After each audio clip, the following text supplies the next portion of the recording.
Good afternoon, race fans, and welcome back to another Wednesday Night Trucks at Daytona with the Roughneck Racing Series, presented by Ninth Gear Broadcasting. Guys in the booth, Luke alongside Kevin. How you doing tonight, Kevin? And I'm super excited. This is one of our favorite series. It's a lot of hard racing. We got the heat races. We can't ask for much more in these. Yeah, we're in for a treat tonight. It's gonna be a big one out here tonight. I believe we're gonna have a little over 25 drivers out here tonight, and we already got the first grid here for our first heat race. Kevin, do you want to go and take that away? Yep. All yours. How about on your pole tonight, Freddie Bassinez, and on his outside is going to be Nathan Harper. The second row is going to consist of Nash Brambilla and Dylan C. Jones. Third row is going to be Garrett Maines and Nick Seipel. Fourth row is going to be Landon Veliky and Stephen Miles. Fifth row is going to be Matthew Patton and Axel Smith. Sixth row is going to be John Ward and Mark Vondell. Seventh row is going to be Sean Corbett and Brian Hennings. Then you're going to have Josh McCullough and Chris Melton. And that's going to round out your field for the first heat of two.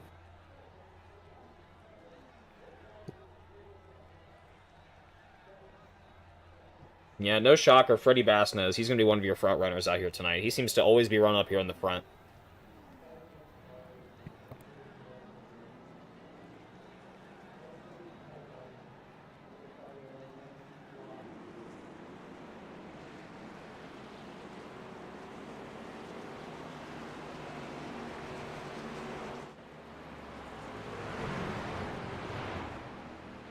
You know, Kevin, like you said when we were starting this one, definitely one of our favorite race series to run out here. These trucks are very, very fun to watch with a very strong field we see usually out here in these races. I know I'm expecting a lot out here. It's going to be a fun one. Yeah, and a lot of talent in these ones. It's super exciting to get out here every Wednesday and see what these guys have because it's a lot of hard racing and you never know what's going to come of it. Yeah, I'm going to have to agree with you there.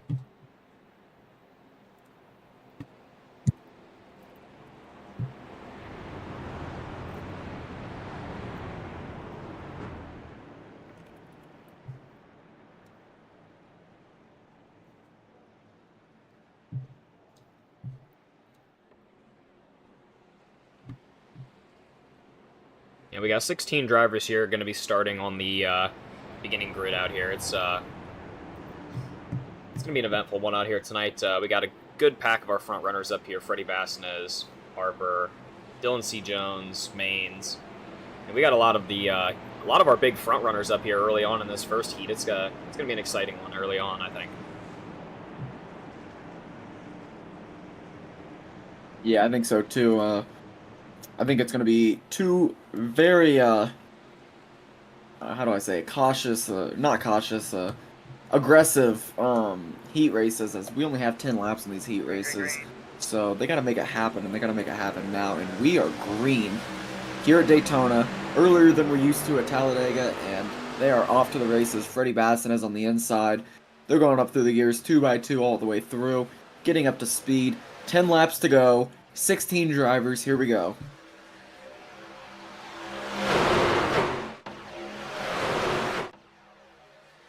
And off we go, and we're already seeing a little bit of three-wide action going on in the back of the pack, it seems. Yeah, everyone trying to, make their move, get up there as quickly as possible.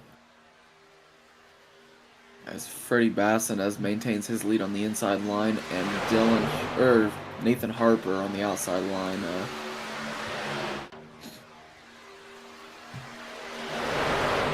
They make it work through the turns for the first time of the night, first of many, Luke. Yeah, and it's going to be a long one out here tonight. Two very short heat races, always exciting to watch, and following up by a very, very eventful main event we usually do out here. It always proves to be exciting out here every Wednesday night. I know I'm looking forward to it.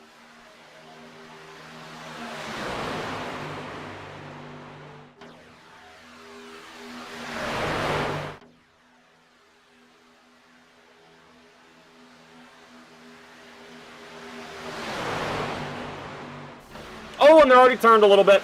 Ooh, and Brambilla goes down. He saves it. They all seem to save it a little bit as Nash Brambilla is going to fall all the way to the back. But Everyone else yeah, seems to they hold it sorted together. out. It seems we have a few off pace though. It's going to be the 74 of Hennings, 23 of Brambilla, the 45 of Corbett. 03 of Matthew All a little bit Patton as off well. pace. Brambella's reading pits, so he might come in. Reminder that yeah, he is in. Reminder that um these drivers, they're all making it to the main event. The heat races are just a little bit of a warm up to set the grid. But how about Nathan Harper making it work on that top line? We're still pretty tight in the front. A Yeah, little bit afternoon, loosened up. Heath, and afternoon, Devin. How we doing tonight? Man, look at that inside line now as Nathan Harper's going to drop in. And that's going to give Garrett Maines the go-ahead on the top line, as he's going to get a shot of speed coming into the Triovolt. Yeah, they're getting a good run on that outside line as well. They're about even here in terms of vehicles. Third line is looming, though.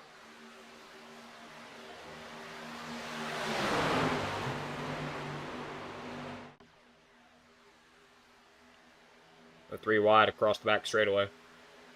Yeah, Nashburn and Bill is still in the pits. He might just call it quits on the old heat race. Up to start from the back on the main event. And I do believe every car is going to make it into the main event tonight, so unfortunate where he's going to probably start in the main event here, but he's definitely not out of this race. And how about Dylan Jones and his infamous white car making it to the front now? He got out in front of Garrett, and he is your race leader as of now. Some early action there. We saw a good bit of action early on out here, but they've seemed to get things under control again, but that third line's got 3 trucks, and they're starting to move.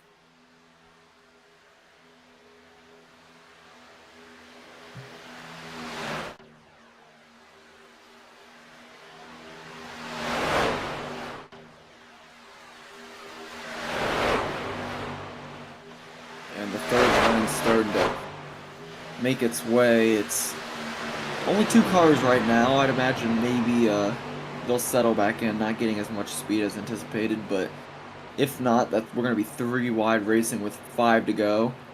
And they're wiggling around, they're bumping around, but all in all, clean racing led by Jones and Maines. How about that The number 24 75 British car there? Nick Seipel. Yeah, Nick Seipel's going to come up and actually steal that third line, and it has a lot of momentum now, Luke.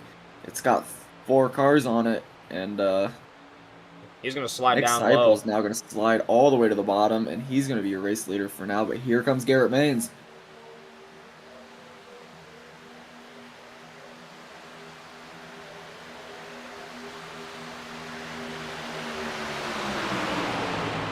Four to go in our first race, or first heat race of the night. Yeah, and they're side-by-side racing. Garrett Maines on that second line, really making it work. There's that third line again. Third line is looming. I don't know who's going to take it. Really seemed to work for Seipel, but we're going to see if it's going to be able to work again for some of these other guys. I know the 3 car of Patton wants to get up there. He's moving up to it. The is that the 87 up there on it? I believe so. But most of them have filed back in and not feeling it right now. So we're going to be about 2 wide through most of the front. As a huge run for Dylan Jones. And he's going to drop to the bottom in front of Nick Seipel.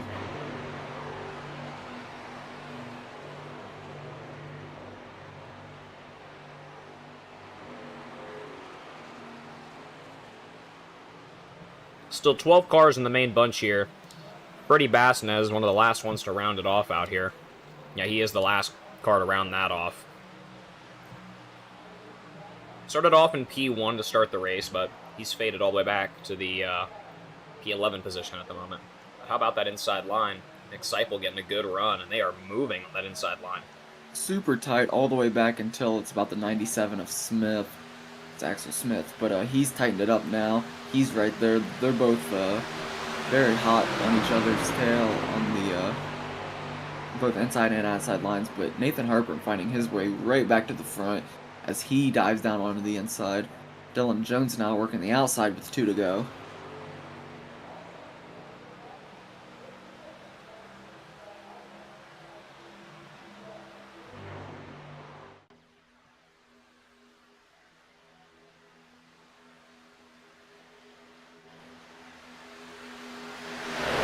here comes that third line again, and you see the 8 car involved in that. I think that's going to be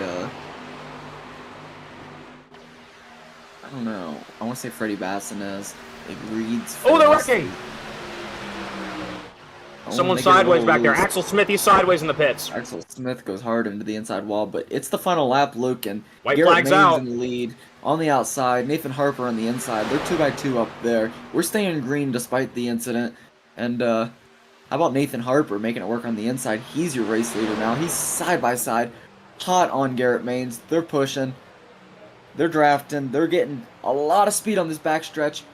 Oh the boy, inside it's going to line be a close really one. making it work better than you'd imagine. Going into the turn, that's where you're going to see a lot of speed out of that inside line. Dylan Jones, great pushes into Nathan Harper, and they have cleared by 1 on Garrett Maines. Coming to the tri-oval for the last time.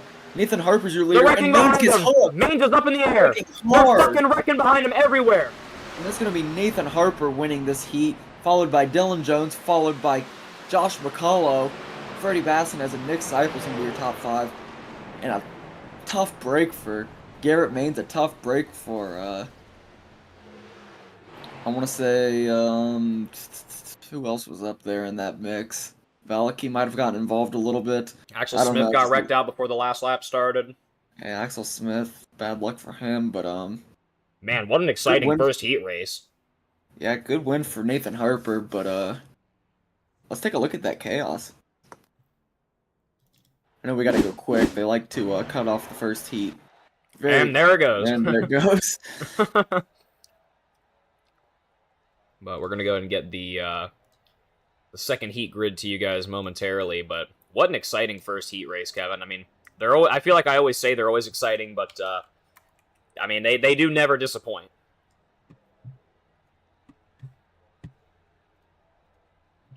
They never do disappoint. I believe the grid is on our way now.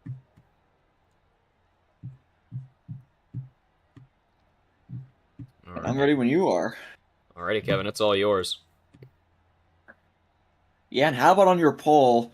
No surprise here, Daniel Eberhardt, and on his outside it's going to be the other Daniel Falkingham. Second row is going to be Justin Melachar and Malik Ray. Third row is going to be Cody Neagles and Matthew Baker. Fourth row is going to be Kenny McCullough and Michael Barksdale. Fifth row is going to be Devin Hernandez and Christopher McCullough. Then you're going to have James Wagner and Devin Rea. Then you're going to have Jared Haynes and Josh Giambroni. And rounding it out is going to be Michael Triscaro and Tucker McClendon. Yeah, what a strong grid out here to start the second heat race, Kevin. A lot of very talented drivers out here on the field. Yeah, and I know I botched at least, I'd say 2 of those names on that one. We have some new names and we have some names that I've just never figured out, so apologies for that. But yeah, super exciting. I know we have a lot of familiar winners that we've been seeing lately in the second heat, so maybe this is going to be the heat to pay attention to. Yeah, this will be a showdown. Again, a thank you to Baker's mom here for the like and the share. Really appreciate it.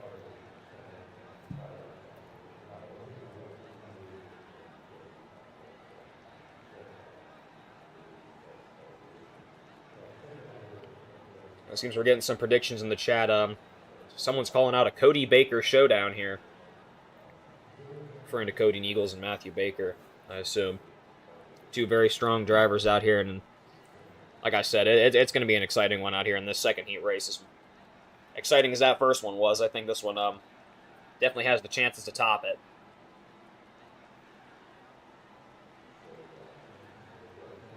Yeah, and I've got to agree. We stayed green through the 10 laps. That's a good sign.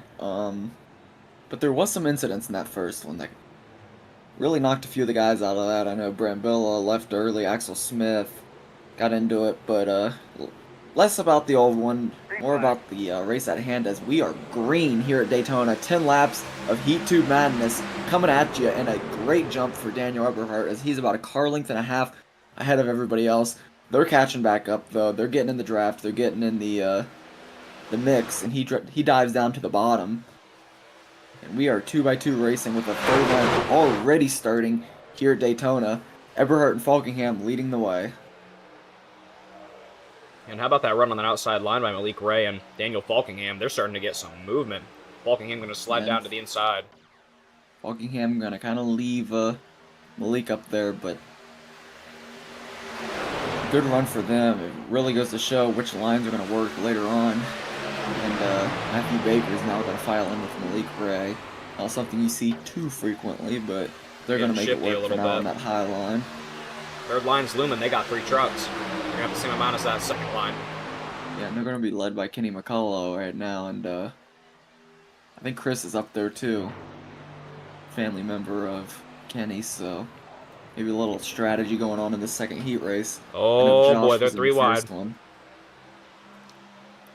Yeah, but how about Eberhardt making his way back up to the second line? I think he's confident in Malik and Matthew Baker to give the best pushes out of the field, but Malik Ray sliding up to the lead. Malik Ray goes to the top line and comes back down to the second. He gets the transfer, and he's now in the lead. But Falkingham really making it work on the inside line with Melikar. They're making it work as well.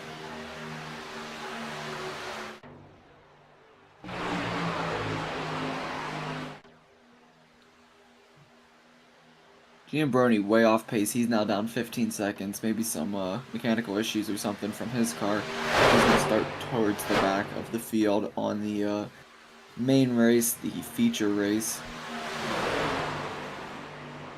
So far, more 3-wide racing out here we've seen out of this second heat group than we did the first, Kevin. Yeah, and you know, they didn't hesitate 1 second to really push the limits of these cars. They know the drill. They know, regardless of what happens here, they can recover and make it work in the main event race. So might as well send it and try to get a checkered flag, a little bit of a cash bonus. And that they are doing. Malik Ray throwing blocks on all the lines. Kenny McCullough now way up in the mix. He's transferred plenty of spots, starting in 7th, now in 2nd. Eberhardt staying up there in the mix. A lot of hard racing out here, Luke. Yeah, Kevin, you'll have to remind me, what does the winner of this heat race receive out here tonight? I'm pretty sure it was 25. Let me take a look here. Yeah, heat winners $25 a piece, so that's basically paying for your entry out here. Yeah, not bad. It's pretty risk-free too, so you know, a lot of these guys just seeing what the limits of these cars are, maybe testing out a few different aspects of these cars in preparation for the future race. Yeah, I'm happy to agree with you there, Kevin.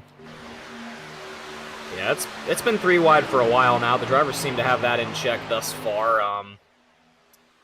About Justin Melchar, I'm assuming we're botching that name entirely, but he's running up in the top 5. Melchar, one of the two. Yeah, one of the two. He's running up in the top 5 right now, a new name. He's been getting things done out here. Now sliding up into P3 in the race out here tonight.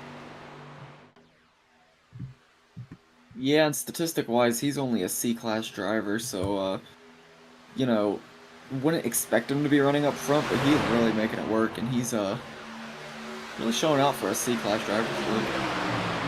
Yeah, racing up there with the big dogs and the world-class drivers among Daniel Falkingham and Malik Ray.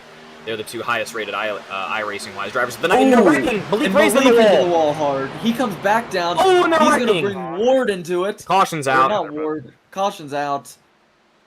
And that's going to collect Jared Haynes. Ray. That's going to collect Jared Haynes is involved. Kenny's involved, I believe.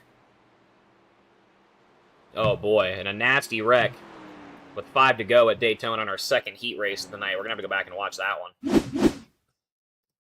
And it all starts with... It happens, I believe, around Malik Ray. We're going to have to jump right in front of Baker. We're going to have to see how that one went down. Yeah, I like this camera. Yeah, let's see here. So it seems as though the line gets shaky. The 3 goes to the outside, or the 3rd line, and both lines just kind of fold on Malik Ray. Yeah, he, a lot of vehicles involved with that one. Doesn't take a push as well as you'd imagine, and then just, it all gets stacked up, and, So maybe hop on the onboard of the 03 of Kenny McCullough Jr. Let's take a look at maybe what happened there from his perspective.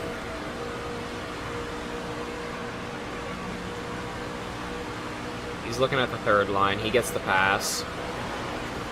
Yeah, can't really see anything from his. It seems to be he just got shut down. Maybe let's take a look at Malik and see what he saw on that one. Definitely interesting. Not something you see often. It seemed like a pretty textbook maneuver from these guys. What you see, maybe Malik kind of hugging a line and a half there. He's kind of like in that questionable spot between that like second and third line, but it seems to me as though he was holding that second line pretty well there. Point like on the point of contact, but we'll maybe have to look at the overhead here of the maybe look at the blimp view. Maybe let's see one more view. Maybe see if we can chalk this up to anything more than a racing incident, but I don't know. I think they just ran out of real estate. Let's go back a little.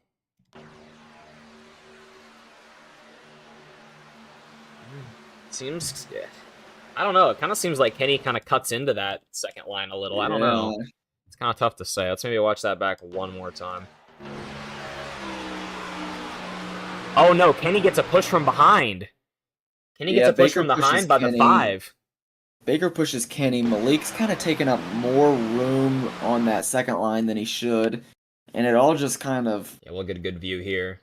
See the bump from Baker into Kenny. Then Malik Ray receiving the unfortunate end of that straw there, and Kenny goes up into the wall with him. And yeah, definitely interesting. Kenny's pretty good normally on taking those pushes. Not sure if it was a off angle or... Oof. Jared Haynes getting also very short into that straw there. He goes hard into the wall. Definitely a very, very unfortunate turn of events here early on with 5 to go in our first heat race, but it's been exciting out here tonight thus far, Kevin. Like I always say, it's going to be. I think we're in for a treat out here with our main event tonight. Yeah, and they were racing hard, and I don't think they're going to stop just because of that caution. I think we're going to see. Not sure how many laps left we're going to see, but as it appears, we're stuck on the replay cam. Yeah, we're just going to have to kind of wind it through here. It's the only way it seems to want to let us go back to live for some reason. But we're seeing the sped up of Daniel Falkingham pace around, it seems. Getting a good view of that 88 Mountain Dew car. I believe that's the Diet Mountain Dew car, right? Yeah, that's the Diet Mountain Dew car. Kevin, what is your opinion on the Diet Mountain Dew car? Just compared to just compared to the normal Dew. Well, Luke, I'm gonna be honest with you. I think when it comes down to a point of you taking Diet Mountain Dew into consideration, it might just be time to drink some water because I don't know. It don't taste good. None of the diet drinks taste that good, in my opinion. And if it's a health concern, do you really need soda that badly? Yeah, it's a question for the ages, and we're gonna have to just really skim this one up here because it is really being funky. There we go, and we are caught up to speed now. Yeah, and it's gonna be a green-white checkered out here. Or not a green. It's not going to be technically a green-white checkered, but it is going to be essentially a green-white checkered. Yeah. Yeah.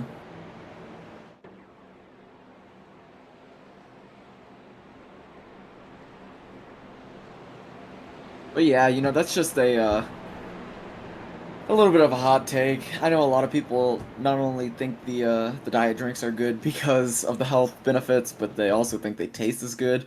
I can't get over the taste, Luke. Yeah. I can't do it. I don't mind them. I don't think they're too bad, but I guess it's always up for debate. I think what really kills it is some of these what is diet? Is that caffeine free or I mean, diet is I believe diet is caffeine free. What I don't like is the sugar-free stuff. No? That I could fuck up I could fuck her up a what's it called? Pepsi Zero. Yeah, man, I don't know. Yeah, to each their own, but enough about the soft drink. Let's go and take a look at some of the schemes we're getting out here before we go green. Getting a Twitch scheme there by the number 84. I see a transfer from Michael Triscaro based off that incident. He's up in He was running P14, got it down to about P10 right before the contact happened. And then he made the transfer all the way from 9 or 10 up to 4. So we're green here. Snuck up on us once again. Falkingham on the jump. He's on the inside, looking hot. And we have 2 to go here at Daytona in the trucks, led by Falkingham and Eberhardt. Yeah, it's gonna be a it's gonna be a shifty one out here, I think, going into this one, Kevin. Wanting to get that get your race entry covered just in case something goes wrong in the main heat race. I know I'd be itching out here to get the to bring home the checkered, and Eberhardt and Falkingham are looking to get it done, but take a peek at that outside line. Already Cody Niegels. Someone we haven't talked about tonight too much is Cody Niegels, and he's looking to make a run off of it. As he's getting pushed by the 49 car. Yeah, it's the Corona car. I think that's Giambroni, just not the correct number yeah. shown on our end. Yeah, what do you think of Corona, Kevin? I don't know. Yeah? Not a fan? We're on the final lap. We can discuss yeah. it in a second. But how about Falkingham on the inside? He's really making it work. He's getting huge pushes by Mellicar. And Triscaro now up into the P3 spot, and he is moving. He's on the outside getting pushed in the PGR scheme. Top line. He's got a lot of speed going into 3 and 4. He's in P3, running P3. Third line getting stuffed up. Both those lines are getting stuffed there's up. The break. It's going to be the transfer by Mellicar. Falkingham staying on the inside, and they're going to clear for him. Oh my! Holy shit! And Devin 90 up in the fucking air.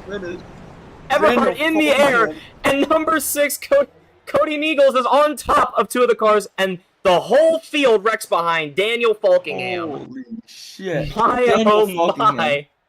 They're gonna steal that replay from us too. Holy shit! Bitch. But Daniel Falkingham steals one. How about Devin Ray making a transfer up into 2nd, all the way? Believe it or not, from 13th place, Luke. My God, that is a 12-spot transfer to get to 2nd place. The whole field went there. The entire field. That is insane. Your unofficial results on that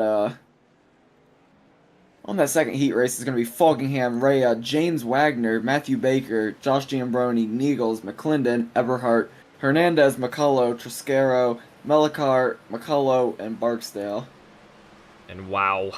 I mean, I knew it was going to be an exciting end to a 2nd heat race, Kevin, but I had no idea it was going to be something like that. That was ridiculous.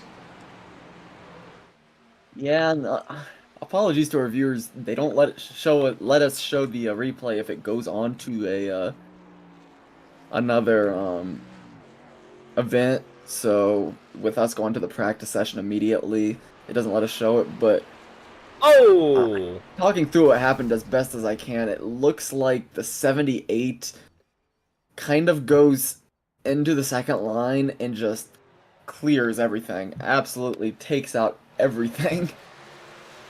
The 4 car has huge damage. The 49 car goes upside down. Just mayhem. I know people are talking about that one. Yeah, that was a wild end to a 2nd heat race out here, Kevin. And it seems we're getting a little bit of little fun on the infield there. Some of the drivers on our little warm up here for the main event tonight. It's gonna be a pretty big field out here tonight. Landon Velicki doing some jumps into the into the back straightaway wall. I think he's probably gonna do it again. Let's see if we can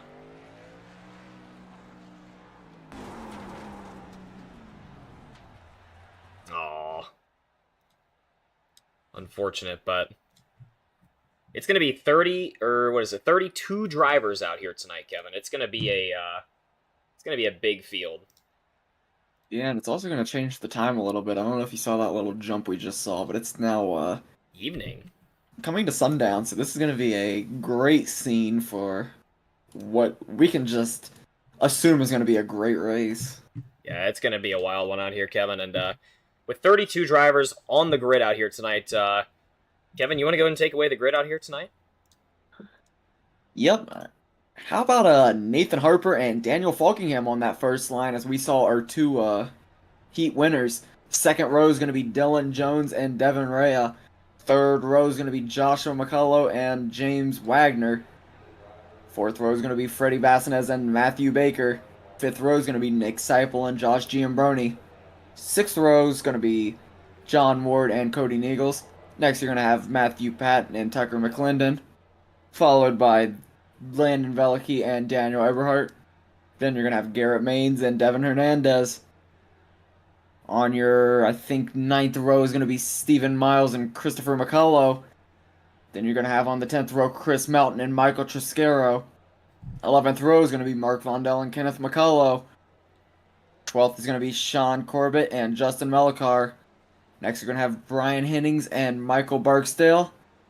Then you're going to have Axel Smith and Malik Ray. And rounding it out is going to be Nash Brambilla and Jared Haynes. And we got 32 driver field tonight, Kevin.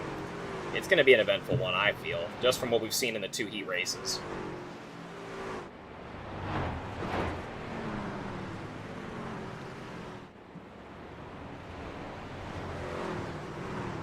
Well, we're already getting some predictions for the cautions out here tonight. People are saying 6 cautions prediction on the night.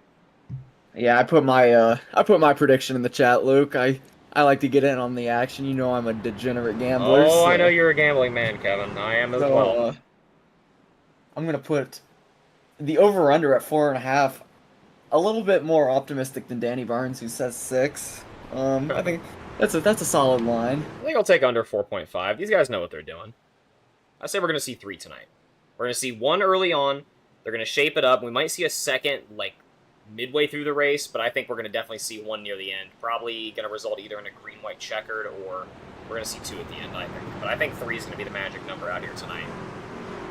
All it takes is one really long run of green flags. But the second they get a yellow, I swear it's like when it rains, it pours. It's just yellow after that first one. So it's all, in my opinion, it's all going to be about how this first green stretch goes. If it's over, say, 25 laps, or say 20 laps actually, if it's over 20 laps, I think we're in for a pretty clean night. Yeah, I mean, it's really tough to say, but the pace truck is in. We're going to get things going. It's going to be the command of Nathan Harper and Daniel Falkingham, and they're going to get things going out here. And we are green. Green flag is out. Harper on the inside. And Falkingham on the outside. We have a little bit of a slow-paced car coming out of the pits. Just ahead of them, if you want to take a peek at our map, you think. It's going to be the number 31. That's going to be Dylan C. Jones. He's electing, I believe, to start from the pits out here tonight. Very interesting, as he started 3rd on the grid. Not quite sure what happened with that. Maybe he was a second late on the grid, or left and rejoined. I know sometimes they make you start from the pits, but not quite sure. As Falkingham and Harper are out front. 50 laps to go. Super exciting stuff as the sun is setting, but the excitement is rising here at Daytona. Yeah, and like we said, a lot of trucks out here on the grid. That 3rd line already looming. How about that 2nd line getting a good run out there? It's going to be led by Nathan Harper.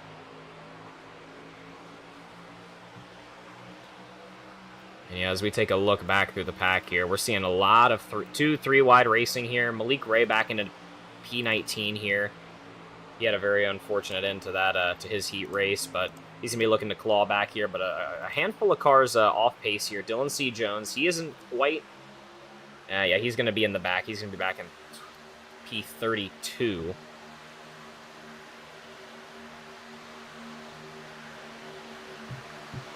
But as of right now, it's going to be Nathan Harper as your race leader. But that 3rd line looming, Cody Neagles leading that 3rd line.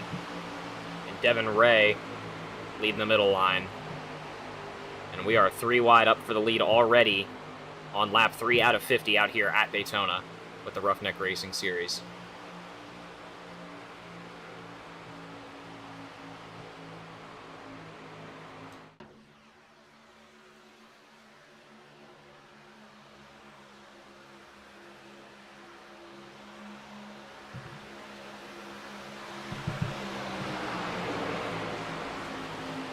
And like you said, Kevin, just an absolute beautiful scene out here tonight.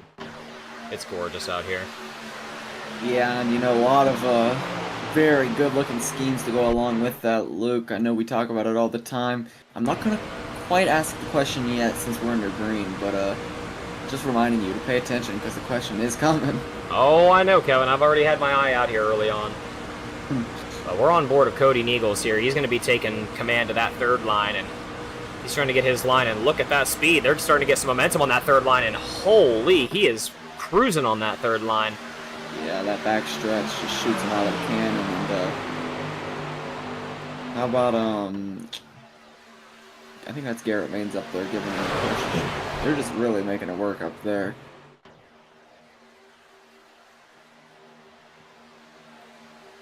Devin Ray up making it work on that second line, a fan favorite, a frequent viewer of the streams. Had a little bit of a side bet going with Danny Barnes, but he is looking fast, staying in the top 5 or 6 through the first 5 laps.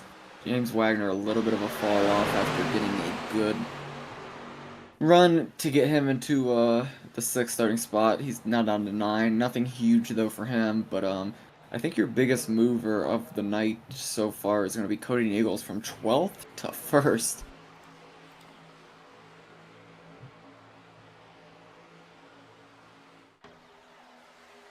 And they're 3 wide out here. We knew it was coming early on, but so far so good, and they've kept things clean out here. That third line only has 4 trucks at the moment, but it looks like they're going to start to get some backup here. They're getting some extra vehicles.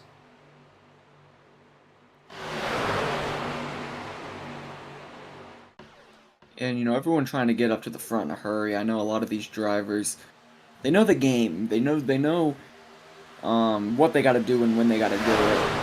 So it's a game of different strategies. Some of these guys really trying to get up to the front early, and some of these guys just waiting for their moment, knowing it's okay to hang out in mid-pack for now. And all the way to the bottom is Cody Neagles. He made the transfer all the way from the top third line all the way down to the inside in front of Daniel Falkingham. Yeah, him and Garrett Maines now going to lead side by side through the tri-oval for the 7th time tonight. And we do see a lot of off-pace, not necessarily off-pace, but not super fast single-file racing behind the main pack. Just guys trying to get out of it, and I think a few of them are clawing back into the main group. Just something to pay attention to, because we already have a few of these cars 2-3 seconds back. And how about Malik Ray? He had a rough start out here. He had a rough end to his heat race. He's riding P22 right now. He's looking to get things done. It looks like he's going to try to catch on to that third line. Don't quite know if he's going to catch the draft there, but he's looking to make up some spots and get up here to the front runners tonight. We're going to follow him for this lap here. Yeah, it looks like he's going to start to get he's going to catch that draft on that third line. Yeah, he's getting a little bit of a side draft. Oh yeah, look at that. He's starting to move. He really is, and no room for error up on this top line. It really goes to show when you look at the end card, these guys, that you gotta hold your line, because if you don't, there's nowhere to go. You got a concrete wall on your right and a steel car on your left. Oh yeah.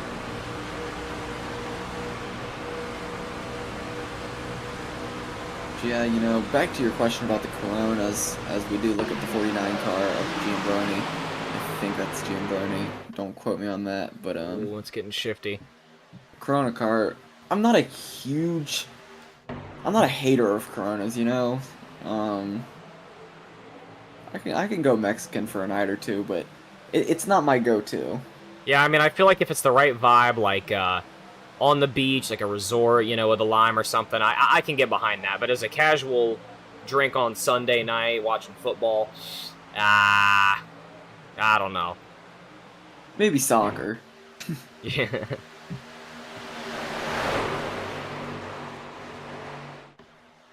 Situational is what we're trying to say here, and Cody Neagles with the transfer down to the bottom line. We've seen him do that all night, but how about Landon Veliky? He's getting a good run on that inside line, and he's going to be your race leader as of now. That inside and third line getting some good movement. And Cody Neagle's going to would like to take the second line here. He's going to take the sandwich. Daniel Falkingham, he's going to slide up onto that inside line, and he's going to be your race leader. Yeah, and these transfers, they're starting to get shaky. They're starting to cause a little bit of a backup, a little bit of an accordion. And I think it's only a matter of time before one of those turns into something dangerous. But for now, it's looking good, Luke. Yeah, so far so good. Bit of blinking there from the 97 of Axel Smith. Like we always say, we can only hope that that's on our end. All the lines looking a little shifty out here. We're approaching the quarter mark into this race so far, Kevin. So far so good. We haven't seen any incidents out here yet.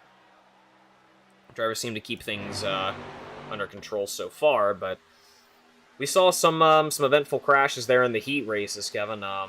It makes you wonder. Do you think we're going to see a little more of the same here early on, or do you think we're going to stay green for a while longer out here tonight, Kevin? I don't know. I think. Let me check something real quick.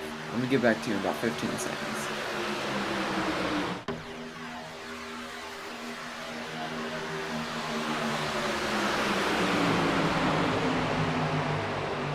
Alright, the fuel window for us is going to be 15 to 17 laps.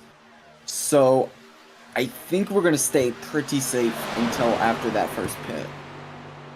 And then, I think these guys that are still in the lead pack, they're going to really start racing each other because it's only a two-pit race. I think. What the hell's 17 times 3? 51. Oh shit, it's actually going to be really close. But with cautions involved, if we see cautions.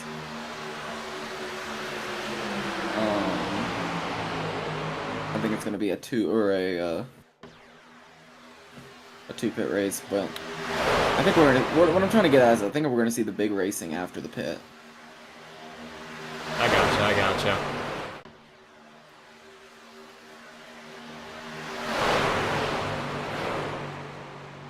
Yeah, so far that outside line's been running strong here despite not having as many cars as the inside line and even that second line, but even that second line really proven to be able to get things done here when they're into these turns. I mean, as far as things go here, I think the move is going to be, like here later on into this race, to be probably trying to stay up near these high lines. I mean, they just seem to have that extra speed in the straightaways out here tonight.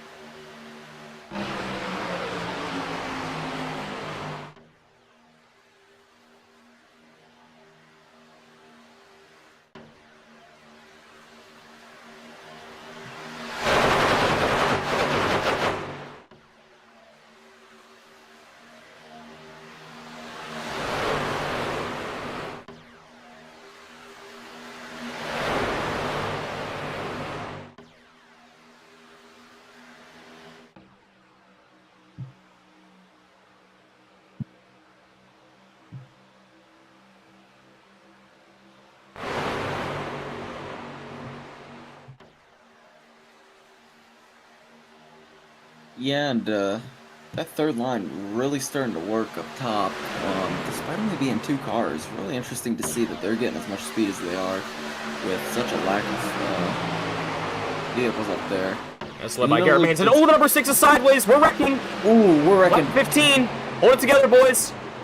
Oh, and the 27 sideways. Nathan Harper sideways. He's into Malik Ray. Ray goes for a little bit of a twirl. I don't know if he has... Yep. And there's the first caution.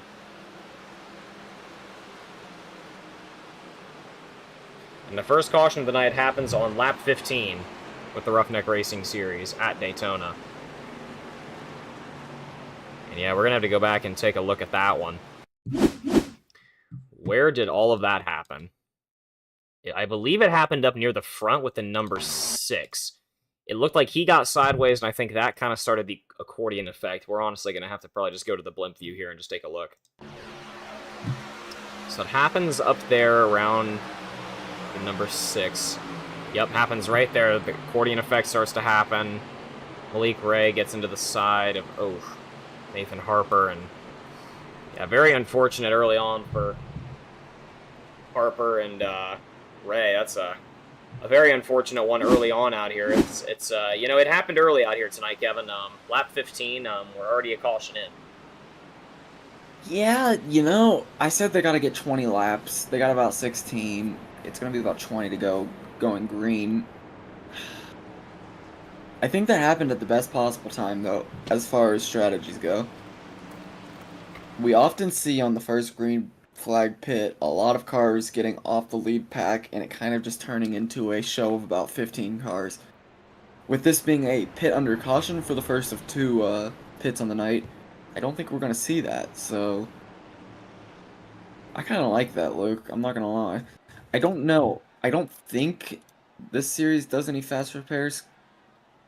Correct me if I'm wrong, but I'm pretty sure this is a no fast repair league. Um, 6:11. I don't believe so. It's nope, no fast repairs on the night tonight. So yeah, unfortunate for a lot of the guys. Let's take a look at the race off pit road. And it looks like it's going to be Falkingham. Yep, no By a surprise landslide. there. It's like Patton and McCullough were going to follow him out there. I'm not too sure who technically has the lead out there. It's going to be Patton, I believe, followed by Joshua McCullough. They're going to be the leaders off the race out of pit road. Alright, I appreciate it, Heath and Danny. No fast repairs. Unfortunate for some of the guys. I don't know. Maybe, what do you think? You think Malik had significant damage in that one? You know, it's tough to say. He's leaving the pits now. He's going to be sitting about P23, which is honestly about where he was before he made the move to that third line and got things going. So, I mean, he's right around the spot he was at before. So, I mean, he's already experienced to make his way back up into that lead group. I don't think it's going to affect him too much. His vehicle seems to be doing all right. We'll take a closer look here. And I believe he was able to get all the repairs he needed out of the way. And yeah, his vehicle looks pretty clean out here. So I think he'll be all right. He'll be able to salvage things. But obviously, only time will tell. Is we're going to be going green out here, I believe, with on lap 19. So definitely still a lot of time for him to make things up after an unfortunate one early on lap 15.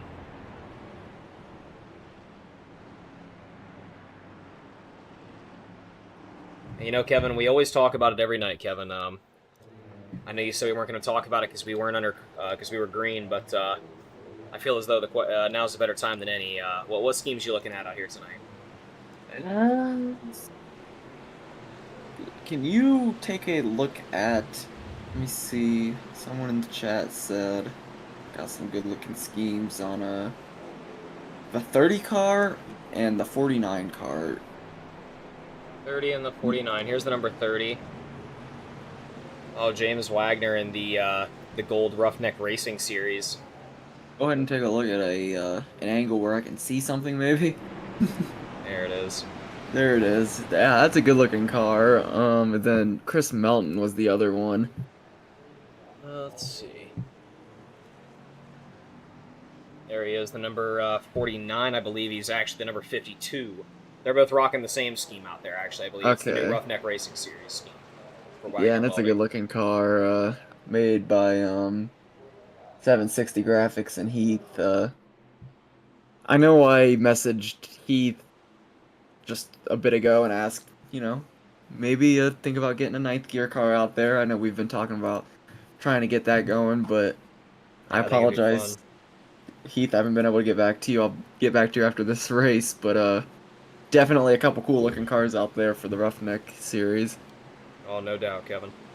What about you? What scheme are you eyeing? You know, it's tough to say, but I just think the number 75 is absolutely hilarious.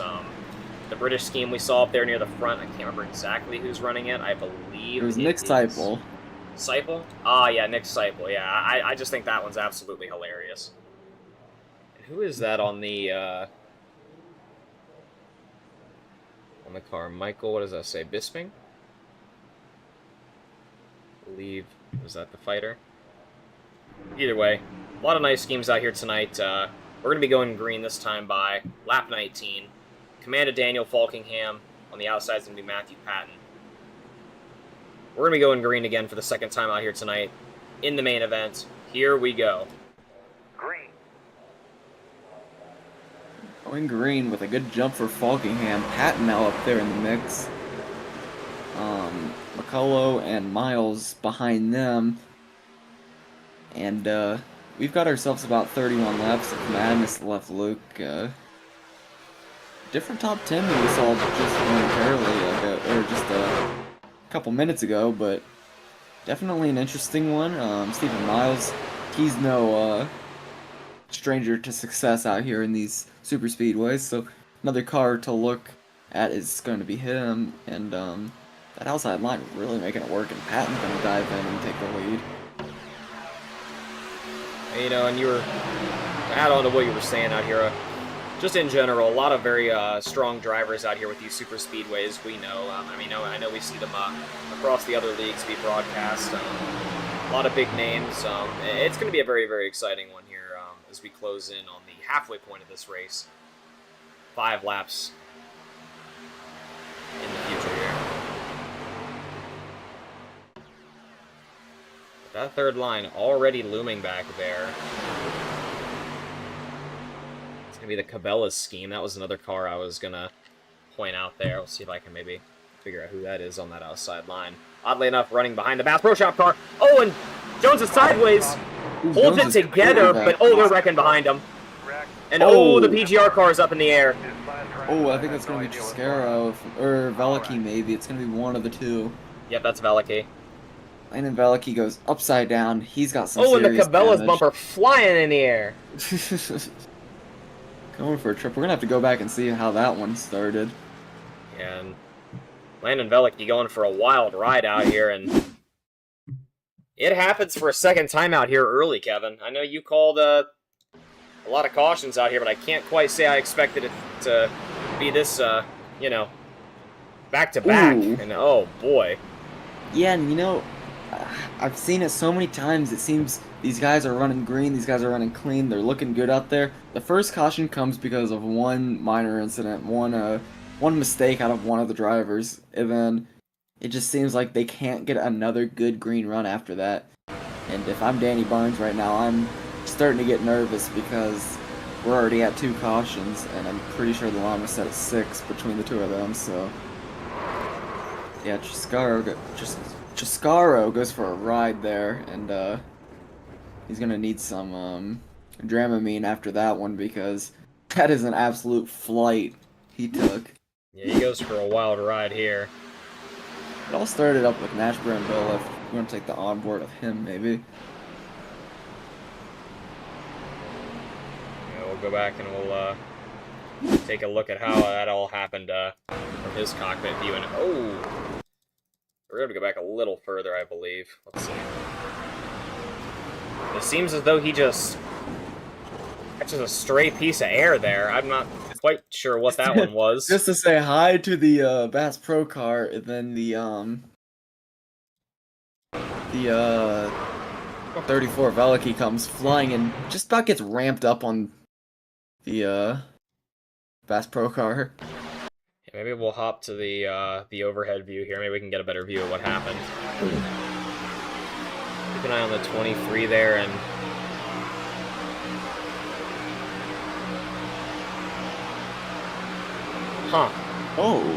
maybe some illegal fumes there from the number 52. Let's take one more look at that. And yeah, I mean, it literally seems like he just... Do we have... Now it's a long shot. I don't know if we have access to it, but do we have the statistics of like throttle control and just seeing when like inputs? No, we don't have. Yeah, that right now, just seeing when Brambilla's on the gas and on the brakes, because it almost looked like, I don't know, man. I mean, it to me it seems like maybe just hit some exhaust fumes out of the out of Melton there, maybe. hits a banana peel from Mario Kart or something, because it seems It like he definitely just... doesn't look natural. Yeah, it definitely Whatever does happened not look there. natural, and that is very unfortunate for both him and Triscaro there. They take a hard hit for the PGR cars of the night, and with no faster pairs, that's going to make things interesting for them. And everybody see that Cabela's sign flipping through the air like a advertisement sign you'd see in front of a pet shop. And holy shit, yeah, it is just bouncing through the air back there. Look at that. I mean, just it's one with the wind now, and And we yeah. might see our third caution for debris. I know Oh, that and there would. it goes into the fucking sky. It's gonna go visit the International Space Station. Just, I mean, just off like Flat Stanley Luke. I mean, just taking a wild ride around Daytona Beach here, and that's our second caution. It's gonna take us to about lap 24, and Hernandez is gonna be your leader now. So something's shaken up. As far as most of your leaders, not too much. But how about the restart from Malik Ray? He's gonna be back in 12th now.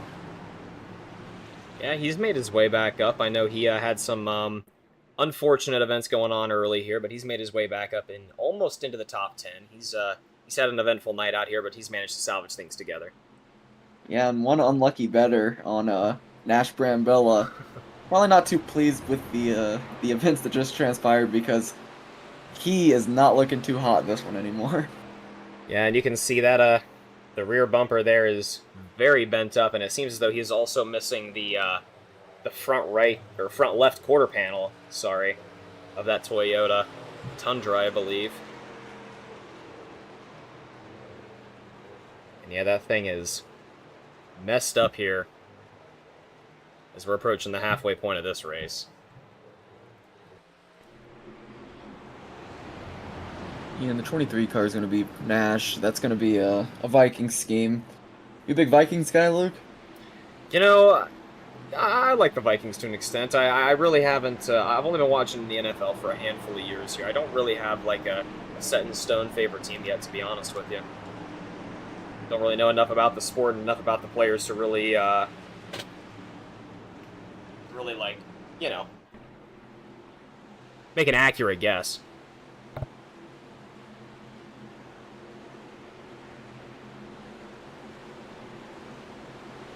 And pace car is in, and we are now green here at Daytona for the third time, led by Hernandez and McCullough. But how about Miles on the inside line, giving great pushes to the 78 car of Hernandez.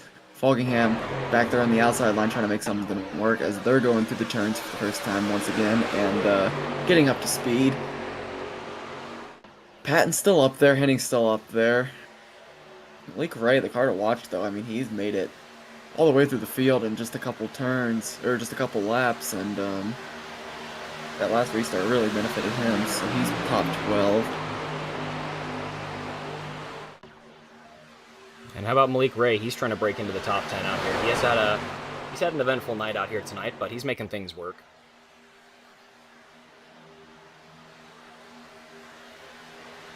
He's going to kind of move up here on that inside line. I think he's going to close into that top 10 positions.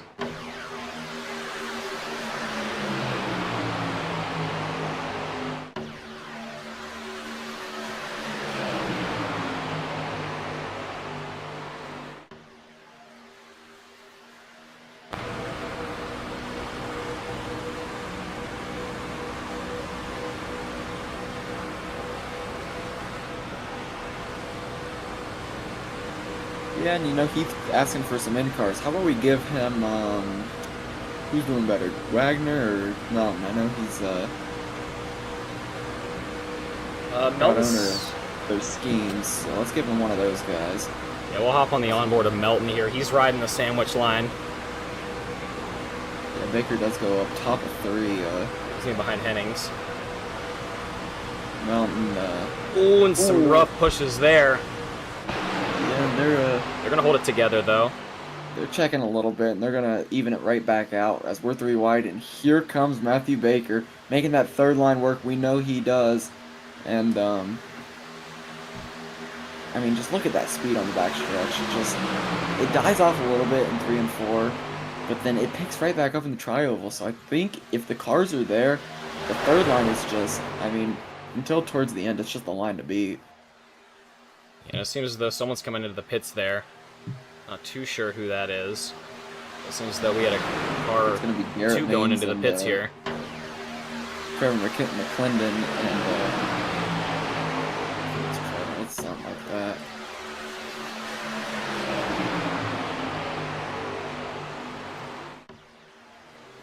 And we'll get a bumper cam here if they're coming up on some lap traffic, maybe. Yeah, and if we do take a look at one of them, I would like to see Kenny McCullough. And a car's on the infield. And that's going to be the 24 car, and that's going to be Steven Miles, the number Miles. 7. Yeah, a little bit of a number misreading here on our end, but they're going to keep it together. It seems about half the field pit here. Not half the field. It seems like some of the guys pit here, actually. Not quite sure what the strategy is. I thought we were on about 15 to 17 laps of fuel based off of 50%, but I might be wrong on that because these guys pitting early. Who knows? How about Chris Melton now in top 5? Malik Ray now in the top 5. 78 Hernandez with a risky dive to the bottom in front of Kenny McCullough. They're both 1 and 2 on the inside line. And there's the lap car. Yeah, and he couldn't have hugged it any better, to be honest. Yeah, I mean, there really isn't much you can do there when 3 wide leaders are coming up on you. I mean, it's either go down below the apron or go hug the wall Chastain style and hope for the best. You definitely do not want to make these leaders angry. No, you do not, and you know, his race is just about over, let's be real. So, a classy move to get out of the leader's ways. What you want to see out of these drivers. How about the transfer for Chris Melton to the top now? He's going to take your lead in this one. A great transfer from him to from the second line to the top line in front of Malik. He's going to lead this one side by side, Falkingham and Hernandez, as we're 3 wide all the way through the front 12 or 13 cars. Here comes another lap car. A little bit of a shifty push there on the inside line. Falkingham gets a little loose. That's going to be,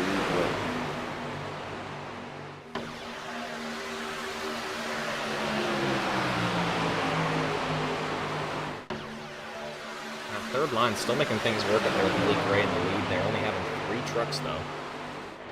They're still keeping things going.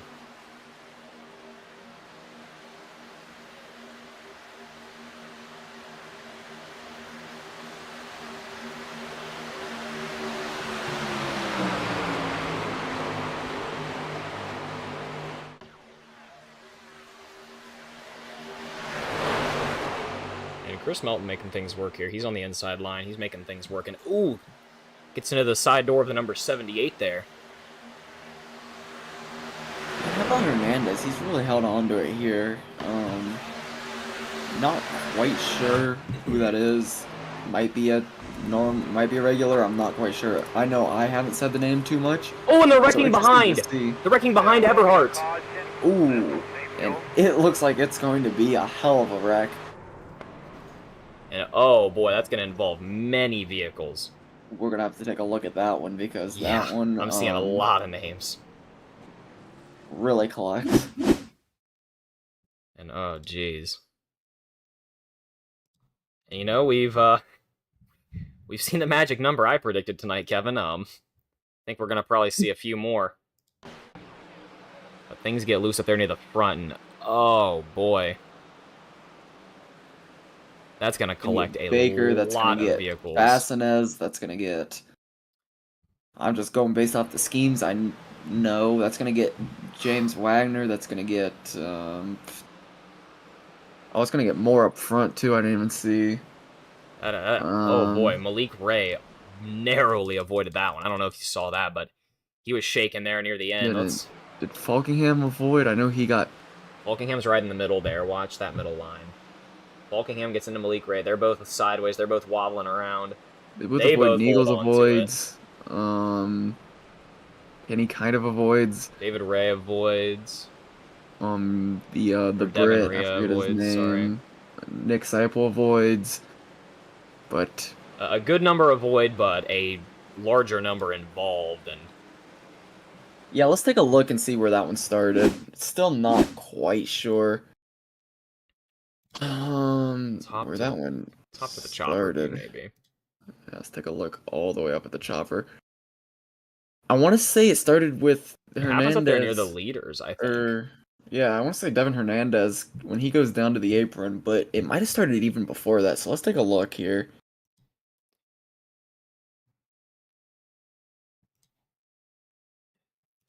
And I think the number 78 gets maybe a bad put, maybe a funny push there by Falkingham. He slides below the apron. He's gonna have a lot of speed right in between turns 1 and 2. So he's gonna come back up onto the track with a lot of momentum.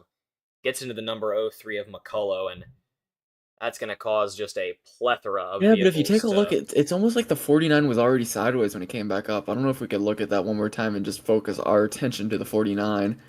Yeah, we'll go back here. Yeah, And who was the 49 there? right there, second line, second back. We're gonna have to honestly just kind of click around here and hope we find them. Yeah, I guess I'm wrong, and it does kind of just appear he.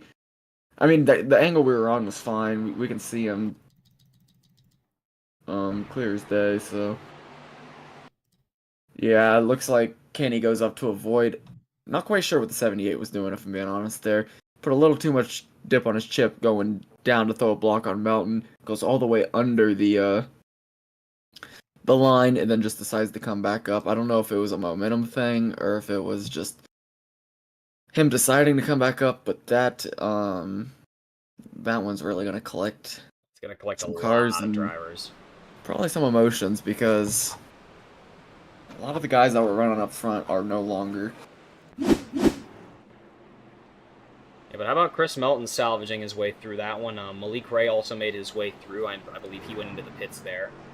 He's gonna be back in P13. But a lot of vehicles out here got involved into that wreck, and we already have 3 cautions in the night, Kevin, with 18 to go. Yeah, and I just got word that Landon Veliky has been released from the infield care center and he is cleared, at least medically wise. Always nice to hear.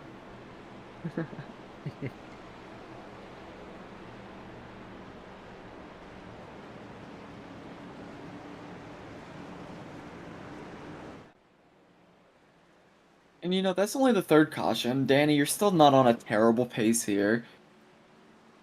You can afford 2 more. You just, I don't know, it doesn't seem they're not racing super clean right now.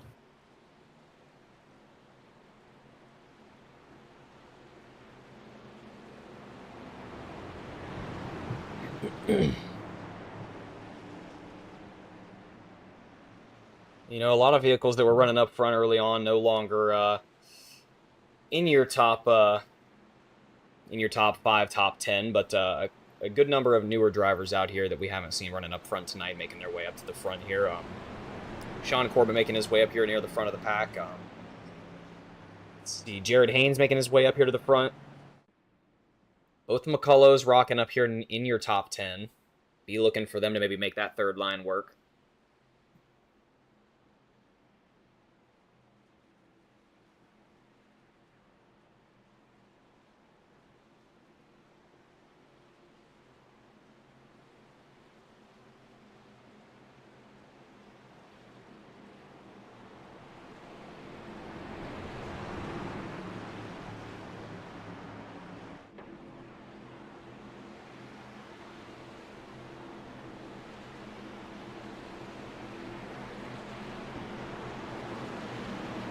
Yeah, happy birthday to Trevor in the chat.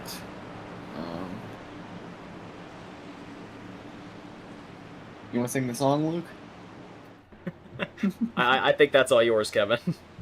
We'll take a rain check on the song, but Pace truck is in, and they're going to be approaching the Geico restart here with 16 to go at Daytona. Green flag is out, and it's going to be the command of Chris Melton.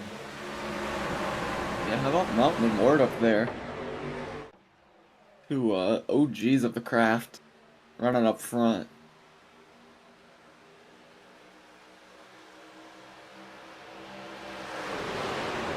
single file here up until about 4 rows back. Matthew Patton making that second line working. They're going to start to fan out here on the back straightaway. The second line going to start to get a few more vehicles. And I think we see someone on the inside back there. And, ooh, car loose back there in the back. That's going to be the past Pro Shop car of Kenny McCullough Jr., but he's going to hold things together. Still Chris Melton in the lead here.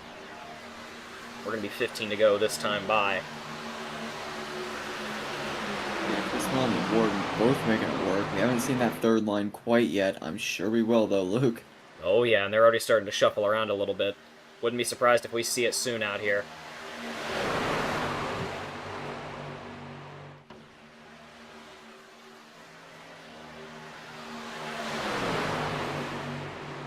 They are. Go here. Yep, there's that third line already starting to form. They got 3 cars. Still got 3 cars. Ooh.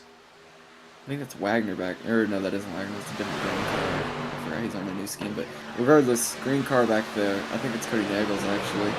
Landon Velicky going to clear out to the high line. Foreman. Oh, it's going to be 4 wide while they right clear the lap. They open truck. up that third line. And I think they're going to get through clear. I know those artificial spotters probably just, you know, screaming at the drivers. Oh, yeah. As you know, they do so well. Wrecking in turn 4. Wrecking in turn 4. Wrecking in turn 4. In the tri-oval. Wrecking in the tri-oval. They get me every time, Kevin. That's why I switched to Jimmy Johnson Custom Spotter. Sounds way funnier. Yeah, there you go. Yeah, that third line, only having a couple vehicles out there, but they're going to start to get a good run here. Yeah, how about it? They're going to have 4 trucks now, and they're going to start to get a good push. John Ward leading the pack up there on that third line. Ooh, he's going to slide all the way down to the inside line. That's going to leave only 2 vehicles on the outside line. Nick Seipel going to be leading the third line, and it's going to start to collect a few more vehicles behind him. John Ward leading the charge on the inside now.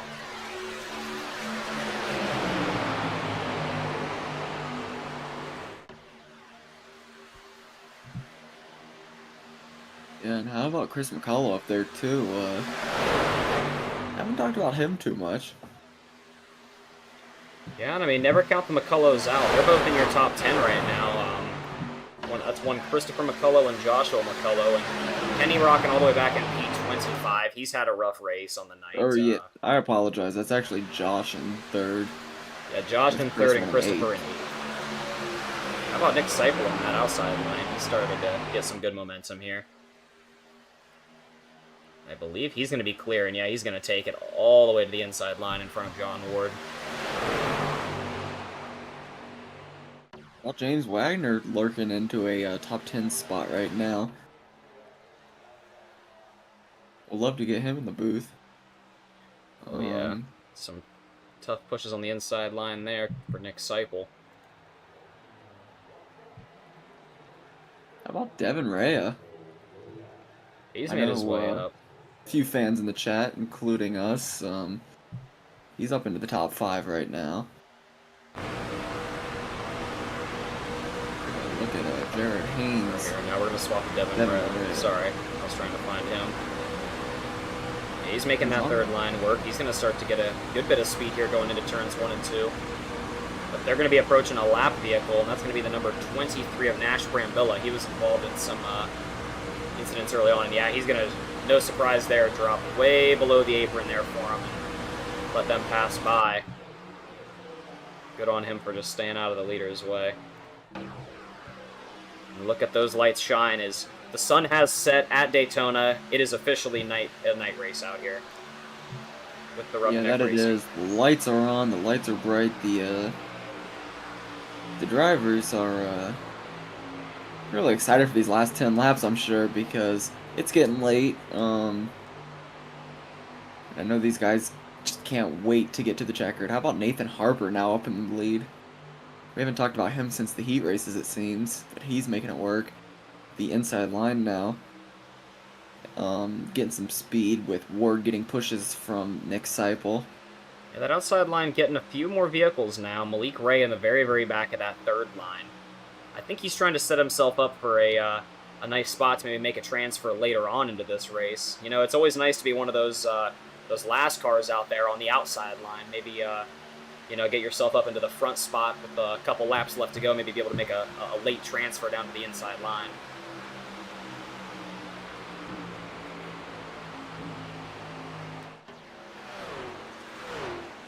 Yeah, Falkingham, he's clawing his way back into a top 6 position. Fellows now together. That's a dangerous sight. We see so often. Another lap car under the yellow line. Just let. Oh, and in the Ward's on board. Wall. Oh, and we're wrecking. With 9 to go. Oh, and that's. Oh, and that's gonna. Holy shit! Goodness. That's gonna involve damn near everybody.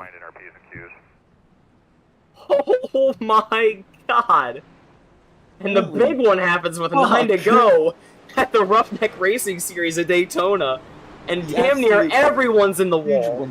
It seems somebody on that outside wall brought the world's largest magnet and just held it there waiting for these cars, and they all just collect right into each other. Oh my god, that was crazy. We're gonna have to go back. I mean, I'm seeing a plethora of names involved into that one. That was ridiculous. It looked like it was just Ward, and then everyone was going to get around it with like a little bit of contact into each other. And Danny Barnes, yeah, that oughta, because I can think of at least 5 cars that are out of the race. Oh yeah, based off that incident. But yeah, I like this. Let's take a look at the bumper cam of Ward. I don't know if we'll be able to see much from his bumper cam as he goes completely sideways. Yeah. And oh my. Jesus. I mean, that is actually ridiculous.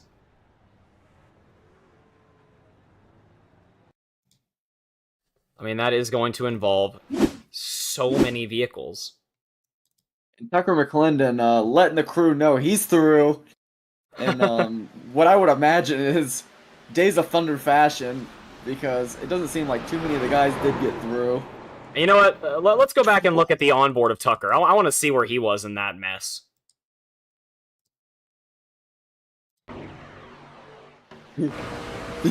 Oh boy, he's riding the inside line. Devin in the ambulance. We're on the onboard of Tucker McClendon. And he sees the smoke. He knows it's coming. He's off the throttle. And, oh my god. He hugs that inside apron and hopes for the best because absolute chaos erupting behind him. Oh, he's through, and he's going to be in a good position, I would imagine. But the line starts at the Infield Care Center, and I think it goes all the way across the infield because I think just about every driver's going to have to get checked out on that one. And my god, yeah, another one involved. Unfortunate night for Malik Ray. He's going to receive quite a bit of damage there. He's had a rough night. But he avoids the major collision that collected Falkingham and Ward and literally everybody else. 18th to 1st for Tucker. Wow. A story of the night so far. Tucker McClendon. The seas parted for him, and he made his way all the way down to the inside line and hugged that apron. Kenny get through as well.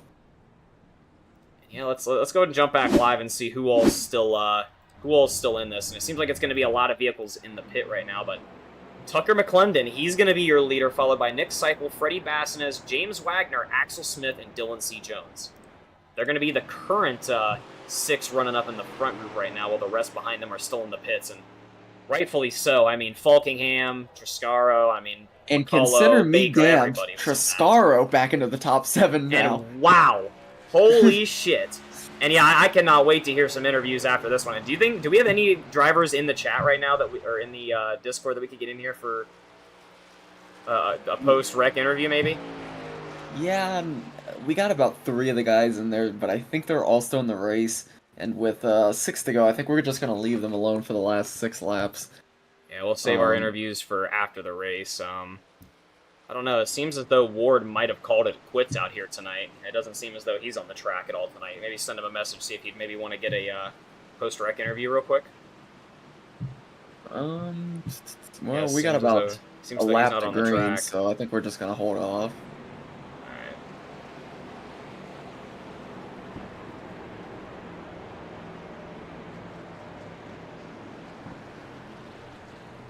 Yeah, we're gonna get them in. We're definitely gonna get some of the wreckers in after these Oh yeah. 6 laps. Get them in here and see what they have to say. Yeah, because that involved, like we said, damn near the whole field. That was absolute madness out here. And it's going to be, I believe, what is it, going to be 4 to go when we go green? You know, look, I want to say we're 1 to green here. Is it really? I mean, it's tough to say. It's tough With to so say many cars because off pace here, yeah. I the believe majority of these cars Joshua, aren't even up in the lead pack. But Joshua leading the charge here to try to catch up to your leaders.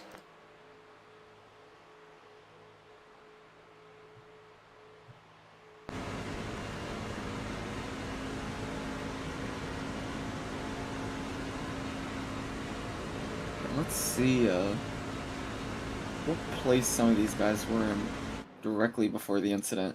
McClendon was running P18. James Wagner was running P15. Who else do we got? Let me see where Triscara was running. A couple other big, I mean, Tucker McClendon, obviously. That was an absolute wild transfer by him. He's rocking a Tennessee truck there. Kevin, I know you're a big NCAA and football and basketball guy. But yeah, you're right. The pace car is going to be in, and a lot of vehicles trying to catch up. But we are green. They're going across the Geico restart. Tucker McClendon with leading the charge here on the inside line. Nick Seipel on his outside. And a bit of a rocky start, it seems, from the outside line there, but they're getting things going. And we are green again with 5 to go out here at Daytona with the Roughneck Racing Series. And like we said, damn near the whole field wrecked out just a few laps ago. And the story of the night is so far, Tucker McClendon makes the crazy transfer from P18 up to P1 to start the start hour, I believe, was it our 4th or 5th caution of the night. They're wrecking again already. The 75 is sideways. 75. Nick Seipel, he's on the infield, and and he slams the wall. And the caution is out, and more cars are sideways. Kenny McCullough's involved. His whole left side is the color of the exterior wall. And we're going to have our 5th caution of the night. James Wagner in the lead, and it seems as though as soon as we started to mention the story, Tucker McClendon falls back to P19, as I believe he was involved in that wreck. Yeah, and I just got word that a fist has gone through Danny Barnes' monitor as things aren't shaping out for him as far as the side bit's going, because they are now at 5 cautions. And yeah, we're gonna have to maybe go and look at the chopper view here of that one. That was happened right up there near the front, I want to say. Just an awkward. It looks like number 75 there really couldn't decide what line to block and just caused an absolute sandwich. Tucker McClendon, unfortunately, involved in that one, and a lot of other vehicles to follow. And we have 5 cautions of the night so far, Kevin. It has been a wild one out here so far. And I believe, is that going to take us to our first green-white checkered of the night? Yeah, I think it is. It's definitely going to take us to at least 2 to go. Not quite sure if that's going to take us to our first green-white checkered, but we're under caution. We're pacing around. I don't think there's a better time than right now to do a little bit of advertising. Yeah, go ahead, Kevin. I'm going to put a link to our Discord that we just made. 5 more people in it, and we're running a giveaway for a Denny Hamlin autograph. Don't miss out on that. No point missing out on that. It's a Discord for, race talk, updates for us, broadcast links. Our new logo is gonna be was just dropped in it. Just a lot of information about ninth gear, but if you want to free of charge be entered into a giveaway for a Denny Hamlin autograph, 5 more entries. We're running that at 25 users. Yeah, be sure to head over there, and I believe we can actually go and get a post-rec interview here with the crazy transfer there. We're gonna get Tucker McClendon in here. See what he has to say after that one. Yeah, Tucker McClendon, guys in the booth, do you read us? Yeah, I got you. Buddy, what a crazy transfer there and an unfortunate wreck right after. Anything? Any comments you want to throw in there after that one? Nah, it just looks like someone got tunnel vision and spun Nick, and then I got collected in it. Not bad. I only have about a minute of damage, so I'm gonna get all that fixed, and I should be good. Hey, either way, an absolute crazy transfer to you, and good luck on the rest of the race out here tonight. Thank you. And it seems as though it deleted your voice channel when I brought you over here. I apologize for that.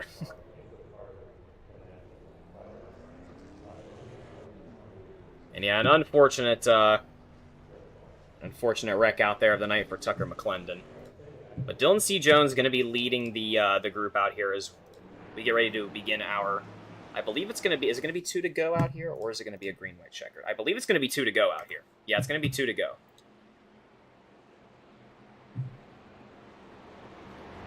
And how about it, Michael Triscaro? I feel like I've seen him involved in every single wreck out here tonight, but despite all of that, he is still running P4. Wow, I mean, just a wild ride good for run him from him. tonight. I know it was Veliky that was involved in the big wreck we saw, same scheme. It's gotten confusing to me, but Triscaro was also involved in some incidents earlier on. He was running mid-20s before all of this unfolded. Mark Vondel, we know, was running towards the back. Dylan Jones, I want to say he was involved in something. I don't exactly remember.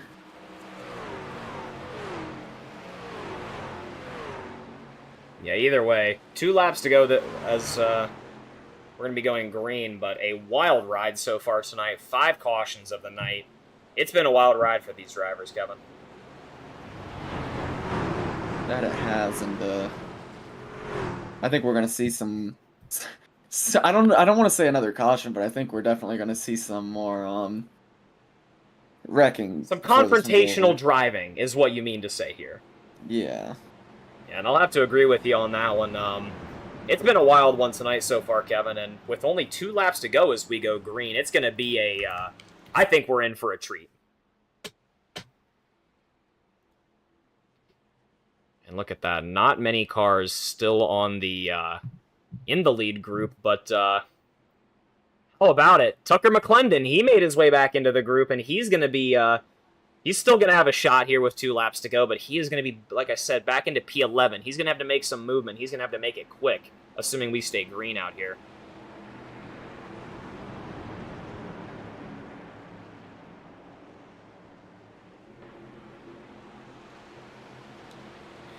Yeah, but it's going to be the command of Dylan C. Jones and Freddie Bassinez on the inside and the outside line there. Michael Triscaro and Axel Smith to back him up. And the pace truck is going to be going in this time by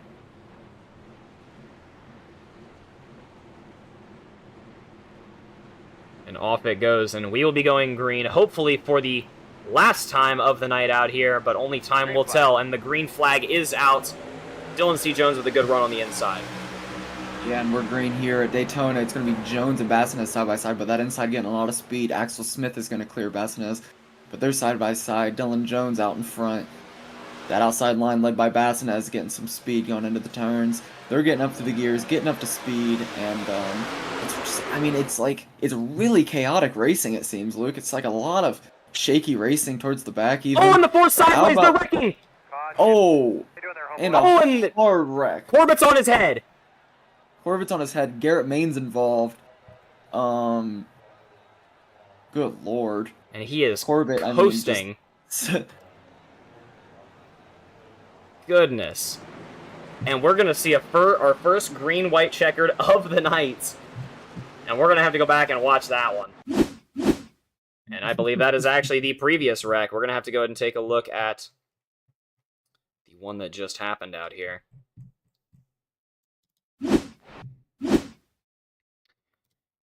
And you know, you said it best when we started this race, Kevin. When it rains, it pours. Han Corbett takes a ride on the hood of his car, and he is either decapitated or currently trying to drain the fluids back down to the lower half of his body, as he has been on his hood for a while out here tonight. I think we're going to honestly have to go back and get an onboard of that one because he went for an absolute trip with just 2 to go. Cool.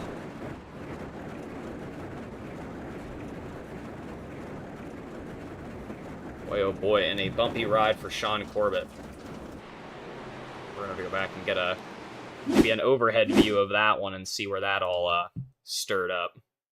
Yeah, I would request that you look real quick and make sure that this is our first green-white checkered. I don't know if they considered the last one. Yeah, that's going to be our second, actually. Sorry, yeah. That's going to be considered our second green-white checkered.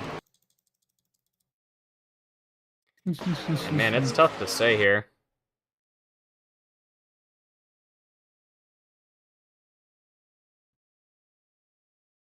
And Ninth Gear Broadcasting is not responsible for any gambling going on in the chat and are not susceptible to paying off any debt or inquiries seen through said gambling. And it seems as though the incident happens right up there near Corbett and the... If you have any more questions, please contact ninthgearlegalteam@gmail.com.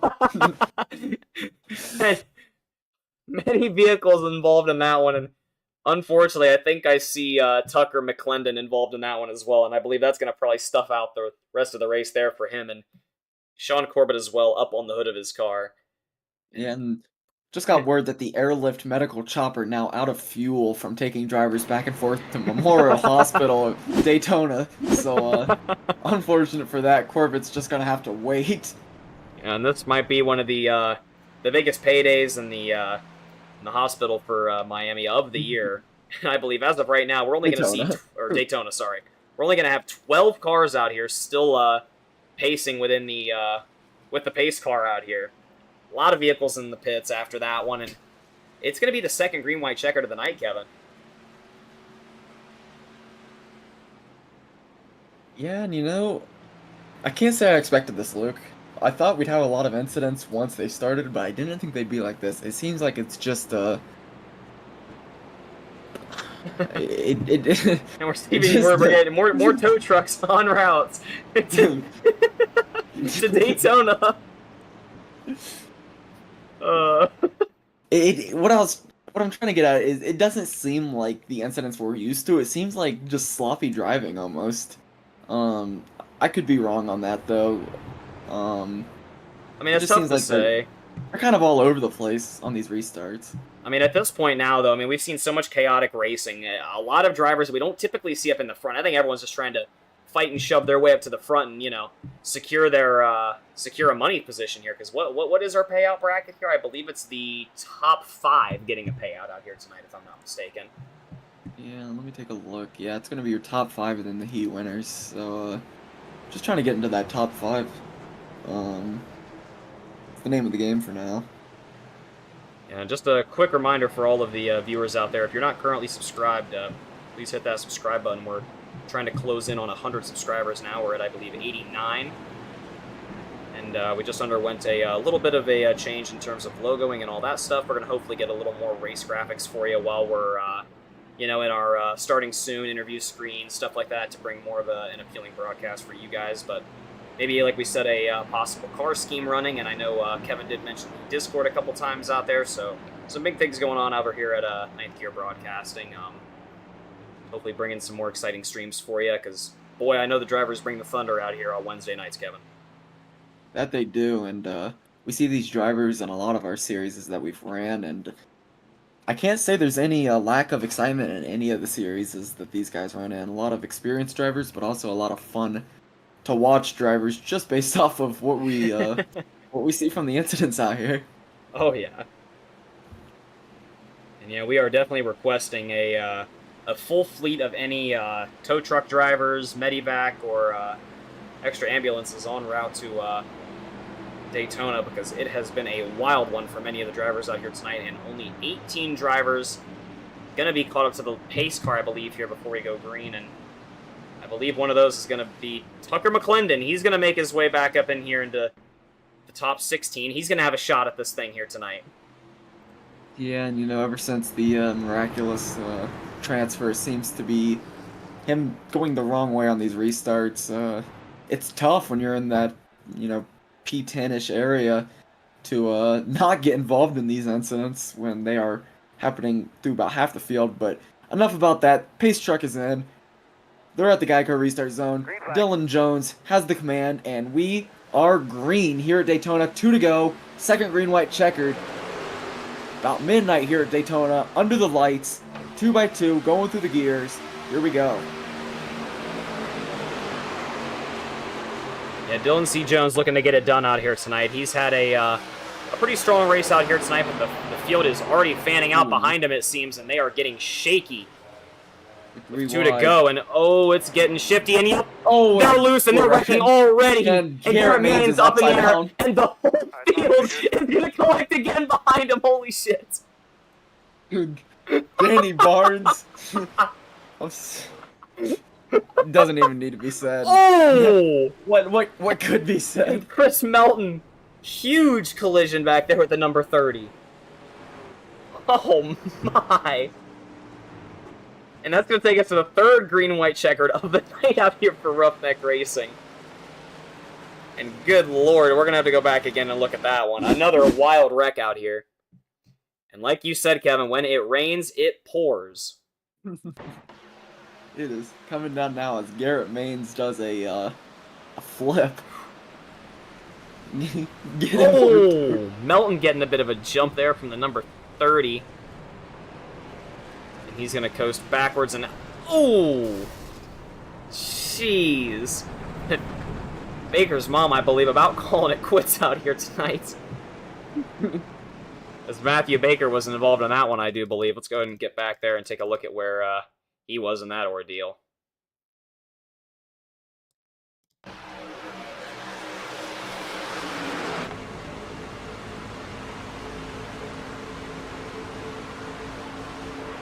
He gets a little squirrely there out of the exit, and good lord. Actually, I believe, and I'm not going to speak too soon, he might be through. I believe he stays out of it for the most part, but it's tough to say. He's not out of it just yet. Oh, yep, they're still hitting each other. He's gonna like to do some off-roading, yep. I don't blame him there, and it seems as though Matthew Baker is through unscathed. Let's take a look at our standings now after everything shapes out, and yeah, he's gonna be running 13th, but the pits are coming in. I don't know if these guys have ran out of fuel because of this, or if it's just, you know, pitting because they need to pit, but... Yeah, it's tough to say, but only 10 vehicles staying out of the pits here, and it's going to be rounded off, or sorry, 11. That's going to be rounded off by Tucker McClendon and Mark Von Dell. And yeah, you do have to wonder if it is a question of fuel out here, or if it is a question of damage. I know we've seen no shortage of cautions out here tonight, Kevin, so, I mean, it very well could be damage-related pits here, but it is tough to say. Yeah, and Freddie Basson is going to be leading this one. It's been a very dramatic race for him. He's made it. He started in the front. He's made his way all the way through the field to the back, all the way back to the field to the front. So he's probably passed or been passed by every car in this field. So definitely an impressive run for him so far. Fingers crossed. If we do go yellow on this last one, this is going to be the end of the race, though, folks, because I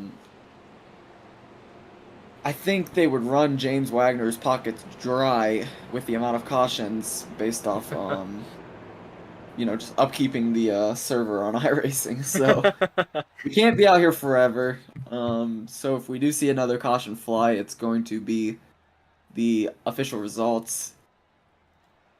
And yeah, we're going to take a look here. We currently have the feature booked out for 2 hours, so we're only an hour and 9 minutes in, so plenty of time to finish this race. We are at no shortage of time out here tonight, but they're going to be pacing around a second time out here tonight, I do believe.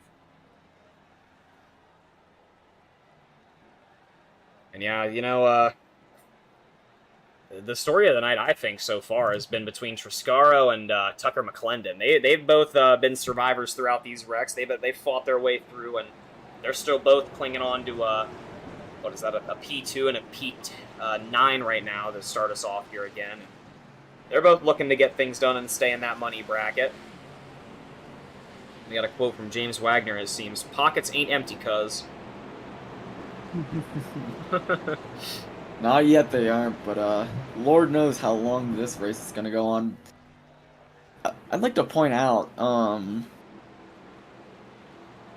let me double check this before I just lie out of my ass. Yeah, Freddie Bassinez was leading this race at one point before dropping into the bottom 30. Jeez. So a he's story by back. Freddie Bassinez tonight. And yeah, he's going to be starting on that outside line. With Triscara starting on the inside line. I mean, it's a story of comebacks out here tonight, Kevin. A lot of wrecks, a lot of cautions, and a lot of madness out here with the Roughneck Racing Series on this late Wednesday night. Yeah, and we're gonna do one more pace lap around. Yeah, and what a beautiful night out here at Daytona. The moon is out, the lights are on, and it is a beautiful night for racing out here.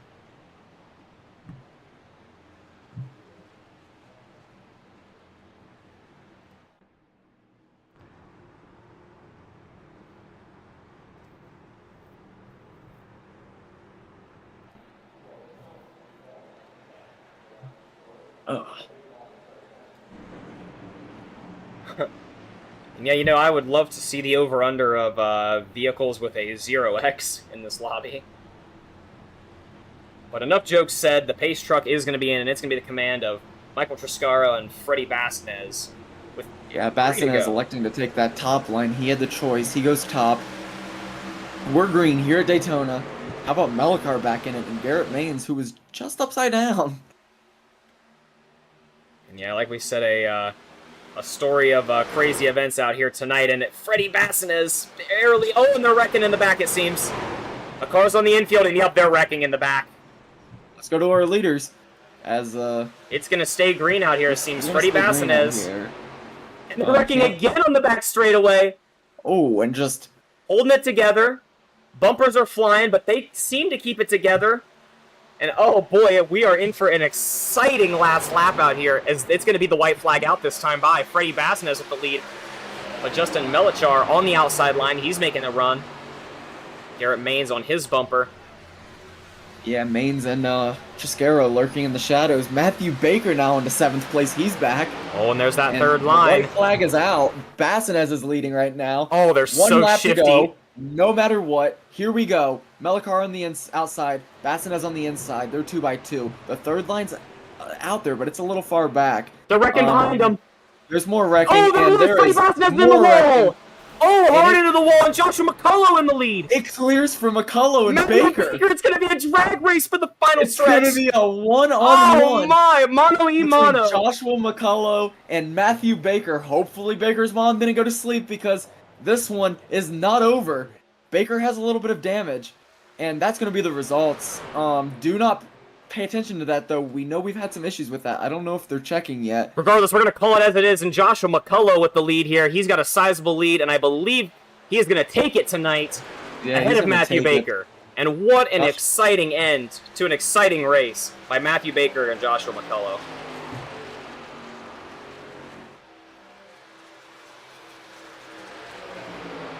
And wow, the C's part for Joshua McCullough and Matthew Baker, and they get P1 and P2 out here. Kenny McCullough salvaging a P4 out of that as well. And what a wild end to a crazy race out here tonight, Kevin. Whew. I mean, just let's take a look at the results on that one, because, I mean, I couldn't even tell you who was in that top 5 after all that happened there.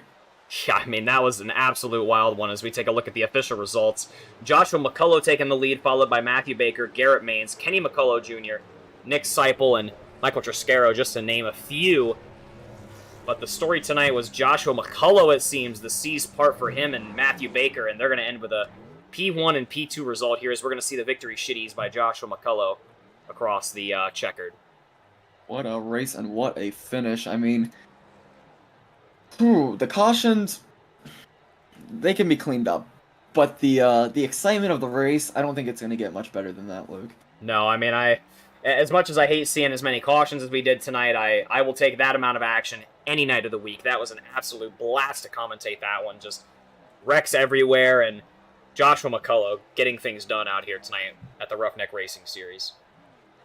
Yeah, and I feel very empathetic for one Kyler Wynn on race control tonight because there is a lot that's going to have to be sorted out from a lot of incidents, and I don't know if there's penalties or anything like that in this series. I would assume there is, but some of those wrecks are going to be looked at, and some interesting things are going to happen, I would assume.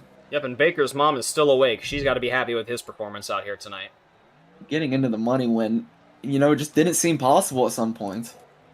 Yeah, but I mean, good on these drivers to get things done and to, have an exciting finish to an exciting race out here tonight. I mean, I know I had an absolute blast, Kevin. I don't know about you. Oh, yeah.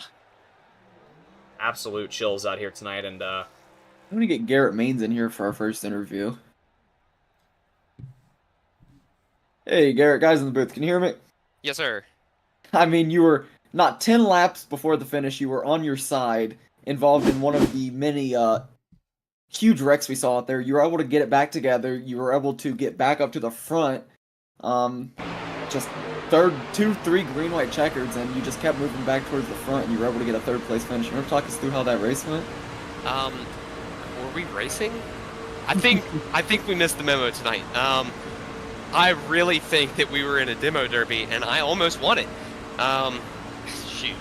I don't think I've ever been in one of these races where such a large percentage of the field did not finish. I mean, Tony Stewart's rule would never have been in effect. Like, we did plenty. It's just, man, to be third after all of that, I mean, we were literally about to be upside down for the second time in the green-white checkers. Coming off of turn 2, there was such a big wreck.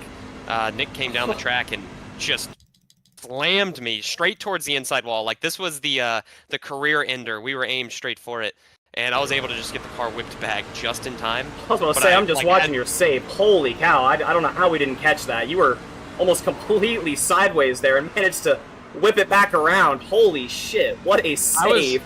I was going upside down. Like, I don't know if you can see that in the replay, but like the air was under the car. The left front was not on the ground anymore. And I don't know how. Like, the biggest thing was I had to correct it before it landed, because as soon as the car landed, that thing veered so fast to the right because I had the wheel in it. And I don't run 210, so like, I'm pretty sure I went lock to lock twice in a very short period of time. So that was goodness. That was a scare. But to finish third after that, I mean, there was just nobody left. Like, we genuinely had junked the field so many times. I literally flipped on the second green white checkered. It's not even like that there wasn't good drivers in here. It's just that we wrecked so big, so many times at the front of the field that nobody that was familiar with the front of the field was up there, and the ones that were destroyed. So you had, people with less experience trying to dodge people that were torn up. It was just a minefield out there, and I couldn't seem to stop stepping on them. But, P3, good points night again. Somehow finished behind Baker again. Like, I think we're still 10 plus on the, I think it's 11 points right now to second place for me, which that's a race. And we have a drop, and I won't be using it tonight. So, yeah, I mean, what more could you really ask for after all of the misfortune to still be, talking to you tonight and, taking home some cash? I think that's about all we could ask for with the way this went, but gotta give a huge shout out to Wigan Water Technologies. Happy that you could at least still read the logos at the end of the race. And a thank you to Scott at MCU Body and Linux for their support. All right, I appreciate it, Garrett, and congratulations on the salvaged third place finish. I appreciate it. Thank you. That was your third place finisher, Garrett Maines, who we saw just, I think it was either the first green white checkered or the closing laps before the green white checkered on his side, and then to get air on the last green white checkered and still pull it together. The podium finish is nothing short of a miracle, Luke, as we're gonna get our second place finisher, Matthew Baker, in here. Hey, Matt, guys in the booth, can you hear me? Yeah, what's up, man? Hey man, how about that race? I mean, just it seemed the field was in disastrous situations time after time. Your car seemed destroyed about halfway through the race. You were able to get it fixed up. It then seemed like you got into another incident towards the end. And then it just seemed like the field just caved in. You were able to get back up there on the last green white checkered and capitalize off of it. You want to talk us through how you were able to salvage a podium finish out of that? The lucky horseshoe, I guess. I mean, that was just holy cow. It was. I'd never laughed so hard in the last 20 minutes of that race with all the wrecking that was going on. It was like 10 clean cars up front, and they found a way to all destroy each other each time. Some of those wrecks were unbelievable. Like the one where Harper got hooked or hooked Ward down, and then we all piled up into turn 3 flipping. I mean, just The magnet wreck, we've been calling it. yeah, that was the that was the one I took. I think I took 8 minutes of damage there. I mean, it basically felt like I was driving the car of tomorrow at 170 miles an hour. That's how loose it was the entire time. So when Garrett moved up for that block in the last lap, I was like screaming at him like, I can't push you, and you're all out of shape too. So I just got lucky there. So I'll take the luck where it comes. Yeah, and it seemed to be a clean race for the first 20 or so laps, and then just disaster after disaster. We know Garrett just talked about how it was maybe the less experienced drivers getting towards the front because of the wrecks, and then that maybe causing more incidents. You think that was the case, or you think it was just the damaged cars just feeding into each other? Yeah, I honestly I don't know. A couple of times, yes, some of the people up front weren't as experienced, but that was because the people who are experienced up front were wrecking the absolute piss out of each other. So it just it was all around not a great showing after lap 31 when Devin Hernandez did a Kevin LePage into the field, and that's where it all broke loose from there. Yeah, and we there were some question marks about that one. I'm sure that one will be looked at, but a good race for you all in all. Gotten the money, gotten the podium, gotten good points today. It was one of the best recoveries we've seen, so congratulations on that. And you want to give some shout outs before we get you out of here? Yeah, thanks, man. I think I'm locked into the top 5 for the points for the next 2 races, so I can breathe easy and try and battle Garrett. But Garrett got just as lucky as me, and I only closed a point within his points lead. So second's looking pretty right now. But just yeah, thanks to Coasting Thunder, MBG Motorsports, Baker and Son Construction. Thanks to family watching back at home. You guys for putting on this may be one of the most anticipated broadcasts I've ever wanted to watch in my life because I'm sure the calls are hilarious. So I'm excited to go back and watch it. It was the wild one. Yeah, and glad you guys are here to support the rest of the season. You guys have done a great job, and it's nice to see. I know you guys are pretty new, and each broadcast you guys are getting better and better. So thank you for that, and then thanks to James for putting on the races. Love them. All right, I appreciate it, Matt. Thanks for the kind words. Yep. Great race for you, and congratulations. Thanks, brother. Now we're gonna get our race winner, who we really didn't talk about enough today, Luke. He was running top 10 a lot of the race with Chris, but it was like he never was right there, And then until he was, and I'm trying to see before we get him in here what he was running going into those. He was running 16th going into the second green light checkered. Yeah. So started in P4 at the start of the third, I believe. 4, okay. We're gonna get. Hey, Josh, guys in the booth, can you hear me? Gotcha. How about that race? I mean, it was a mess. I'm not gonna lie. It was there was a lot of cautions, a lot of incidents that didn't need to happen, but you were able to capitalize off of that. You were running 16th going into the second green white checkered, and then 5th going into the third, and you were able to take it. You want to talk us through, how that race went and how you were able to take advantage of the misfortune of some of the other guys? At the beginning of the race, I was trying to be really aggressive, but I got caught up in some wrecks, and I had over 5 minutes of damage, and I got it all fixed, and somehow I was managed to get back up there. There was so many trucks damaged. Yeah, and over half the field was at least taken out to an extent in that one. We just talked to Matthew. He had 8 minutes of repairs. So it really goes to show that you never want to give up in these races, even when you got the damage, because you're able to pull it off with 5 minutes of damage, and Yeah, a great day for you, getting the win, and just any final thoughts about how that whole green-white checkered sequence played out? I was pretty scared on the start right there because I know Brian had a lot of right damage with his right wheel.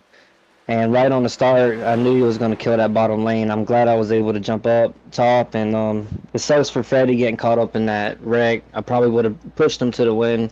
That was the plan. I wasn't going to leave him out or anything.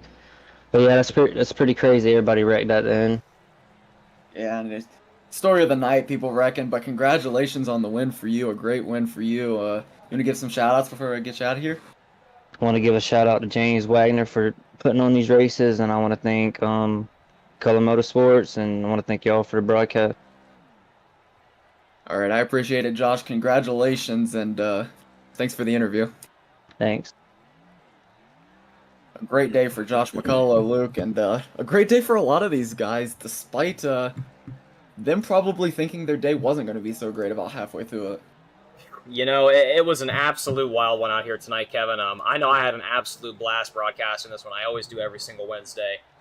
Yeah, I mean, it was no short of action out here tonight, Kevin. It was a miracle that some of these drivers even made it across the finish line and didn't end up in the medevac. But either way, an absolute exciting one and a blast. And I know I'm really looking forward to next week. And do you know where we're going to be going next week out here with Roughneck? I want to say it's going to be Daytona still. I know last week, 2 weeks ago, we did the trucks. Last week we did Xfinity, and then this week we did the trucks. So I guess maybe Xfinity. I'm not quite sure. I know it's just it's going to be some sort of super speedway racing Yeah, though. So tough to super say. excited to see that. And Sunday we have Iowa with the CMS. That's our only other race scheduled in the next few days coming up. So super exciting race coming up with them. Make sure you tune in to that, and that's about all we have. We got the Discord we already talked about. We got the new logo, new graphics. Huge thanks to Tyler. I don't know if you want to shout him out. I don't know if he has Oh, a. yeah. Yeah, special thanks to my buddy Tyler. He doesn't have any social media pages or anything dedicated to his Okay. logos or anything like that, but special thanks to him for getting the logo and new banner in the works for us. Hopefully more to come from him. We're going to hopefully try to get some, some transition screens and some better interview screens and starting soon screens for you to hopefully make the viewing experience a little better for you guys. But this has been Luke and Kevin up at the booth with Ninth Gear Broadcasting, getting ready to sign off out here at Daytona. Kevin, any final words out here? Yeah, I think that's gonna about do it. Thanks to everyone who came out. Thanks to James Wagner for having us. It's always a pleasure. Thanks to the drivers for putting on a show. Yeah, and it's an exciting one as always, and